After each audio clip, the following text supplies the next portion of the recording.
Olá, tudo bem com vocês? Que a graça e a paz de Deus, nosso Pai, de nosso Senhor e Salvador Jesus Cristo, seja com todos.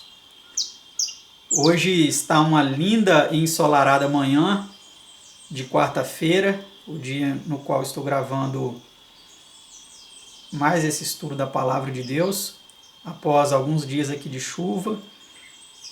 Ontem e hoje o sol nos agraciou novamente e é uma alegria poder estudar mais uma vez a Palavra de Deus com vocês. O estudo de hoje é um estudo composto por 23 perguntas e respostas, é o estudo de número 108, que tem como título A União da Igreja e Estado. Vamos ver quais são os problemas relacionados a este assunto tão delicado. E antes de iniciarmos, eu convido a você que se ajoelhe para orar comigo mais uma vez.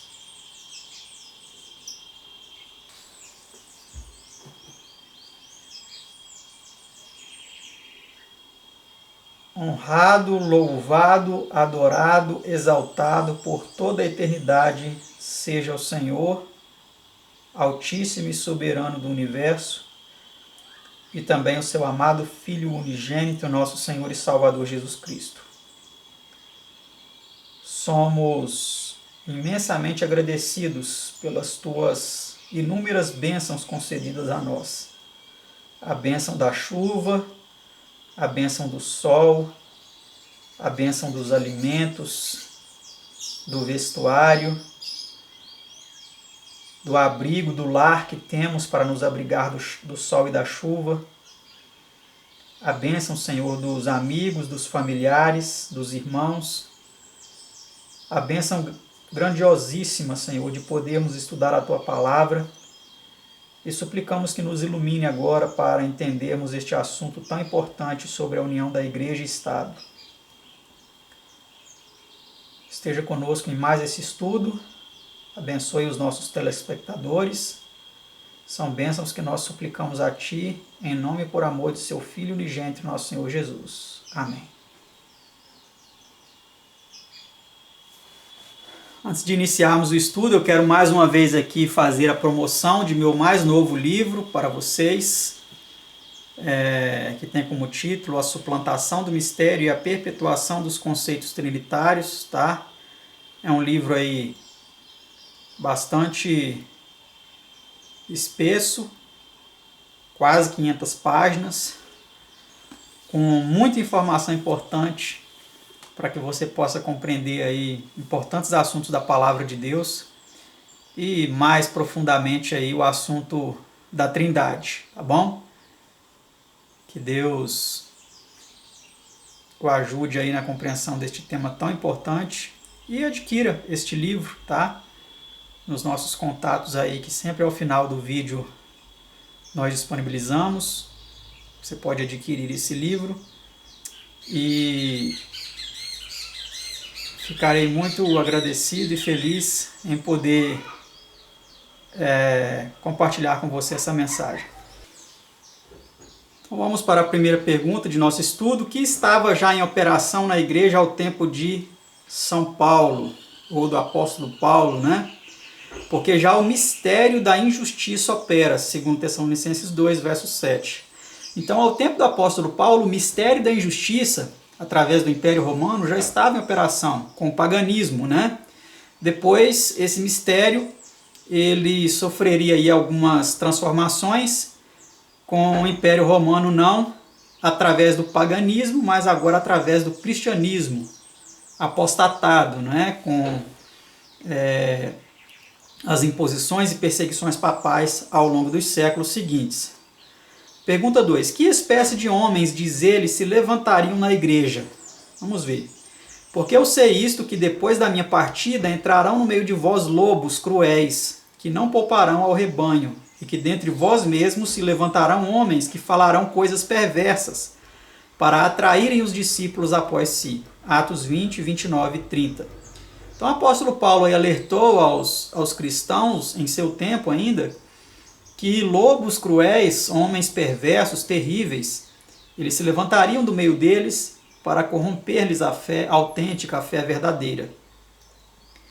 Pergunta 3. Por que experiência passaria a igreja e o que nela surgiria antes da segunda vinda de Cristo? Ninguém de maneira alguma vos engane, porque não será assim sem que antes venha a apostasia e se manifeste o homem do pecado, o filho da perdição. 2 Tessalonicenses 2, versículo 3. É um verso que nós lemos no estudo anterior, né? E um pouco mais adiante teremos aí algumas informações mais a respeito deste homem do pecado, né, que surgiria dentro do próprio cristianismo, que se colocaria como um líder, como um pai espiritual aí no meio deles e que corromperia-lhes a fé. Pergunta 4. Em que se viu a primeira prova tangível dessa apostasia da verdade divina? Na adoção de ritos e costumes pagãos na igreja. Os bispos aumentaram a quantidade de ritos religiosos no culto cristão, por meio da acomodação à ignorância e preconceitos, tanto dos judeus como dos pagãos, a fim de facilitar-lhes a conversão ao cristianismo. Para este propósito, deram às instituições do Evangelho o nome mistério, e, sobretudo, o Santo Sacramento ornaram eles com este título solene. Usaram nesta sagrada instituição, bem como na do batismo, vários dos termos empregados nos mistérios pagãos, e chegaram até a adorar os mesmos ritos e cerimônias de que consistiam aqueles célebres mistérios. Ecclesiastical History, tradução de MacLean, por Moshen, 102, parte 2, capítulo 4, parágrafos 2 a 5. E ao fundo vocês puderam escutar aí um casal de João de Barros, que logo aqui à frente da minha janela, em um pé de manga aqui, tem a casinha deles. É muito gostoso, né? Poder estudar a palavra de Deus ouvindo os passarinhos. Então, pelo que nós percebemos aqui, essa apostasia, a primeira prova tangível dessa apostasia, da verdade divina, ela começou a acontecer com a adoção, né, desses ritos e costumes pagãos que foram entrando na igreja. Então, os mistérios, eu falo bastante sobre isso também neste livro aqui, você pode adquiri-lo e compreenderá muito sobre esse assunto. Os mistérios do paganismo, os mistérios de Eleusis e vários outros mistérios passaram agora a fazer parte dos mistérios da missa e vários outros ritos e cerimônias que foram adaptados aí ao cristianismo, né? Assim como aqueles mistérios eram celebrados nos ritos pagãos, eles passaram a ser celebrados de uma forma aí, adaptada ao cristianismo, para que as pessoas pudessem aí, de certa forma, seguir o paganismo disfarçado de cristianismo, tá certo? Pergunta 5. Em que época já se manifestava essa tendência? Essa imitação começou nas províncias orientais, mas depois da época de Adriano, imperador 117 a 138 ano Domini, que foi o primeiro introdutor dos mistérios entre os latinos, foi seguida pelos cristãos que habitavam as partes orientais do império. Idem, parágrafo 5. Certo? Pergunta 6. Qual tem sido um grande característico do papado? A união da igreja e Estado, ou a autoridade religiosa dominando a civil para a consecução de seus objetivos. Então isso aí tem sido algo marcante em toda a história, inclusive em nosso tempo, onde o chefe do catolicismo, ele tem não só o poder de um líder espiritual, um líder religioso, mas também tem um poder de chefe de Estado e inclusive pratica diplomacia, pratica relações aí com os governantes da terra inteira, né? Pergunta 7. Quando se formou a união da igreja e do Estado, da qual nasceu o papado? Durante o reinado de Constantino, 313 a 337 ano Domini. Foi o tempo em que essa relação, a união entre a igreja e o Estado, ela originou então o papado, né? Pergunta 8. Qual foi aquele tempo o caráter de muitos dos bispos? Bispos de mentalidade mundana, em vez de cuidarem da salvação do rebanho, eram muitas vezes e demais dados a viajarem de um lugar para outro, intrometerem-se nos assuntos mundanos. History of the Christian Religion and Church, de Neander, tradução de Torrey, volume 2, página 16. Tá certo, meus amados? Então essas coisas começaram a acontecer aí nesse período e foram documentadas na história, né? Essa corrupção do cristianismo. Pergunta 9. Que decidiram os bispos fazer? Esta teoria teocrática já prevalecia ao tempo de Constantino, e os bispos voluntariamente se tornaram dele dependentes por meio de suas disputas e pela determinação de fazerem uso da autoridade do Estado para a consecução de seus objetivos. Idem, página 132. A teoria teocrática era a de um governo exercido por Deus por meio da igreja, particularmente mediante seus bispos. Tá? Pergunta 10. Em que data saiu a famosa lei dominical de Constantino? Em 321 ano Domini. Então, nessa data, nesse ano, ele baixou essa lei, né? Quando e por quem foi convocado o concílio de Nicéia? Pelo imperador Constantino, em 325 ano Domini. Eu falo muito isso também nesse livro, no livro A Suplantação do Mistério e a Perpetuação dos Conceitos Trinitários. Falo muito sobre essa parte do concílio de Nicéia, da influência de Constantino na alteração de ensinos religiosos e em decretos aí impondo certas mudanças no cristianismo. Pergunta 12. Sob a autoridade de quem foram publicados os seus decretos? Os decretos foram publicados sob a autoridade imperial, alcançando assim importância política. Idem, página 133. Pergunta 13. Qual foi um dos objetivos principais da convocação deste concílio?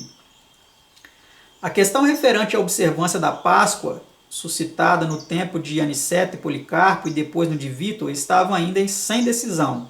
Foi esse um dos motivos principais da convocação do Concílio de Nicéia, sendo o assunto de maior importância a ser considerado depois da controvérsia ariana. Parece que as igrejas da Síria e Mesopotâmia continuaram a seguir os costumes dos judeus e a celebrar a Páscoa no 14º dia da lua, quer caísse no domingo, quer não. Todas as demais igrejas celebravam essa solenidade no domingo somente, a saber, Roma, Itália, África, Lídia, Egito, Espanha, Gália e Bretanha, e toda a Grécia, Ásia e Ponto. Historical View of the Council of Nice, por Boyle, página 23, edição de 1836. Pergunta 14. Que decisão teve, afinal, o assunto? O dia da Páscoa foi, por fim, fixado no domingo, imediato à lua cheia mais próxima, após o equinócio vernal. Idem, página 24. Então ficou decidido, né, que a Páscoa ia ser celebrada aí todo domingo, imediato à lua cheia mais próxima, após o equinócio vernal. Pergunta 15. Que foi decretado pelo Concílio de Laodiceia em 364 ano Domini? Que os cristãos deveriam guardar o domingo, né? E que se permitissem em repousar no sábado, estariam desligados de Cristo. Tá vendo? Ver páginas 440, 444 e 446. Então, no Concílio de Laodiceia, em 364, foi estabelecido, né, a observância obrigatória do domingo, e os que insistissem em guardar o sábado estariam desligados de Cristo, né? O estudo aqui ele não coloca, mas antes disso, no Concílio de Nicéia, foi estabelecido aí, então também a consubstancialidade de Cristo com o Pai, né? Um passo inicial aí para um pouco mais adiante se estabelecer, se ratificar aí a doutrina da Trindade no Concílio de Constantinopla, né? Pergunta 16. Que leis imperiais foram feitas em 386 ano Domini? Por meio de uma lei feita no ano 386, aquelas alterações mais antigas feitas por Constantino foram impostas com maior vigor e, em geral, foram proibidas estritamente no domingo as transações civis de toda espécie. Church History de Neander, volume 2, página 300. Pergunta 17. Que petição foi feita ao imperador por uma convenção dos bispos da igreja em 401 ano Domini? Vamos lá ver a resposta a essa pergunta. Que os espetáculos públicos fossem transferidos do domingo cristão e dos dias santos para qualquer outro dia da semana. A lei desejada foi conseguida em 425 ano Domini, ver páginas 445 e 497. Pergunta 18. Qual foi o objetivo dos bispos da igreja ao pedirem leis dominicais? Que o dia fosse dedicado com menos interrupção ao propósito da devoção, que a devoção dos fiéis ficasse isenta de qualquer perturbação. Church History de Neander, volume 2, página 297 e 301. Então nós percebemos aí, meus amados, que paulatinamente, gradativamente, o sábado foi perdendo sua relevância e o domingo foi ganhando aí a obrigatoriedade pelo braço forte do poder civil unido às imposições religiosas. Pergunta 19. Como era perturbada a devoção dos fiéis? Os ensinadores da igreja, em verdade, eram muitas vezes forçados a queixar-se de que nessas competições o teatro era muitíssimo mais frequentado do que a igreja. Idem, página 300. Então aí a concorrência, né, do entretenimento, os teatros, os jogos nas arenas, estavam tendo uma forte influência aí, tirando os cristãos dos templos aos domingos, né? Então foram estabelecidas aí leis para que isso pudesse mudar, né? Pergunta 20. Que diz Neander quanto à obtenção dessas leis? Dessa maneira, a igreja recebeu o auxílio do Estado para atingir os seus fins. Idem, página 301. Por esse meio, mais do que por outro qualquer, talvez a igreja e o Estado estavam unidos. Dessa maneira, a igreja alcançou o controle da autoridade civil, que mais tarde usou como meio de exercer as mais fortes e extensas perseguições. Negou assim a Cristo e o poder da piedade. Então foi assim que a união da igreja e do Estado foi sendo realizada para a deturpação dos ensinamentos corretos e a imposição dos falsos ensinamentos. Pergunta 21. Ao alcançar a igreja o auxílio do Estado neste ponto, que mais pediu? Vamos ver o que ela pediu. Que a autoridade civil fosse exercida para compelir os homens a servirem a Deus conforme a igreja ditasse. Então foi esse o absurdo que chegou a igreja naquele ponto. E é algo que, em nosso tempo, em pleno fins de 2021 para início de 2022, estamos percebendo que o mundo está tomando esse rumo, né? Paulatinamente também. Pergunta 22 e penúltima. Que ensinou Agostinho quanto a essa teoria teocrática de que ele fora o Pai? Quem duvida que é melhor ser guiado a Deus pela instrução do que pelo temor do castigo ou da aflição? Mas por causa do primeiro, os que foram guiados somente pela instrução serão melhores, os outros, porém, não deverão ser negligenciados. Muitos, como os servos maus, precisam ser muitas vezes reconduzidos ao mestre pela vara do sofrimento, antes de poderem atingir o estágio mais elevado do desenvolvimento religioso. Idem, página 214 e 215. Então vemos aqui claramente, meus amados, que Agostinho, aí, um dos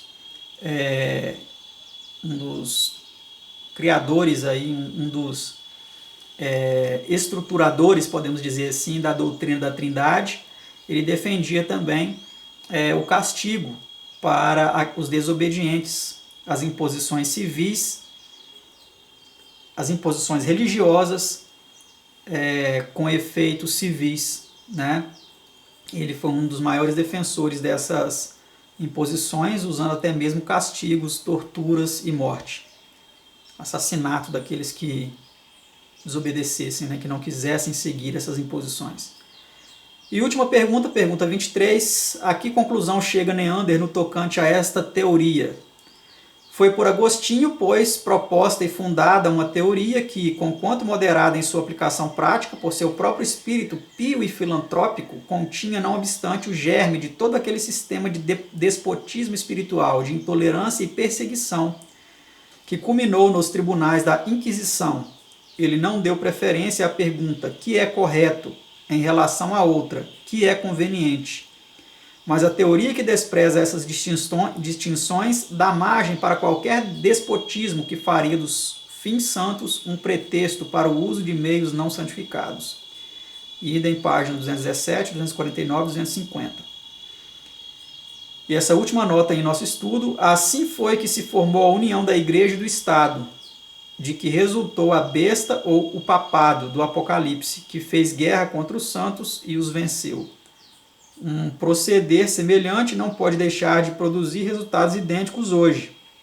O Dr. Philip Schaff, em sua obra A Igreja e o Estado, página 11, bem diz, abre aspas, a autoridade secular demonstrou-se ser um dom satânico da Igreja, e a autoridade eclesiástica ficou provado ser uma máquina de tirania nas mãos do Estado. Fecha aspas. Uma frase que abarca uma verdade duramente impressionante. Essa mistura tende a provocar as mais cruéis perseguições e imposições, tirando assim os homens de sua sujeição a Deus para se sujeitarem às imposições de homens, travestidos de servos de Deus, mas na verdade, na realidade, servos de Satanás, para impor preceitos com aparência de piedade, mas destituídos da eficácia dela, preceitos que são totalmente corrompidos, deturpados e originados pelo próprio inimigo das almas. Antes, importa obedecer a Deus que aos homens. Se os homens, se o Estado, se os líderes religiosos estão impondo algo contrário aos mandamentos de Deus, que nós escolhamos ficar do lado de Deus e dos seus mandamentos. Que Deus abençoe a todos e até o próximo estudo, se Deus quiser.